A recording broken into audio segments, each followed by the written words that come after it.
Public public public আমাদের মোথাবাড়ির লোক বঞ্চিতই থেকে গেল। মানে আমাদের মোথাবাড়ির জনসাধারণ কোনো দিক দিয়ে শান্তি পেল না, না মন্ত্রী করে শান্তি পেল, না ঈসা খানকে এমপি করে শান্তি পেল। আমি এই কথাটা কেন বললাম আজকে হঠাৎ করে, দেখেন আমাদের খালা হচ্ছে বর্তমানে 15 বছরের এমএলএ, 5 বছরের উন্নয়ন দপ্তরের মন্ত্রী, উত্তরবঙ্গ উন্নয়ন দপ্তরের মন্ত্রী প্লাস সেচ দপ্তরের মন্ত্রী। পানি তো পেলামই না, আমাদের মোথাবাড়ির লোক কোনো উন্নতিও পেল না। এটা চলে গেল একটা। আর আমাদের ঈসা বাবু, উনি সব জায়গার নিয়ে বলছে, কখনো শামশেরগঞ্জ, কখনো কালিয়াচক, সব জায়গার নিয়ে বলার টাইম আছে, কিন্তু আমাদের মোথাবাড়িকে নিয়ে বলার উনার কাছে টাইম নেই। আজ পর্যন্ত আমরা যেরকম খালার কোনো ভিডিও পেলাম না যে উনি বিধানসভায় দাঁড়িয়ে বলেছেন যে আমাদের মোথাবাড়িতে এটা জিনিস লাগবে।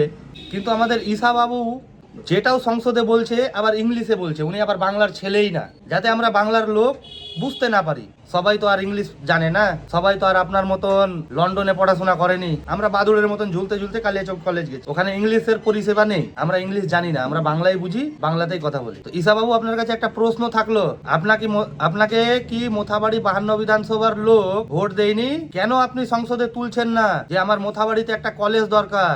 কেন আপনি সংসদে বলছেন না আমার মোথাবাড়িতে একটা স্বাস্থ্য ব্যবস্থা ভালো দরকার? আপনি শামশেরগঞ্জ নিয়ে বলছেন, কালিয়াচকে ওভারব্রিজ লাগবে ওটা নিয়ে বলছেন। আপনাকে কি কালিয়াচক আর শামশেরগঞ্জের লোকই ভোট দিয়েছিল, না মোথাবাড়ি 52 বিধানসভার লোকও ভোট দিয়েছিল? কই, আপনাকে তো দেখলাম না মোথাবাড়িতে ভালো স্বাস্থ্য ব্যবস্থা নেই ওটা নিয়ে একবার কথা বলতে। কেন আপনাকে দেখলাম না মোথাবাড়িতে একটা কলেজ হবে ওই নিয়ে বলতে?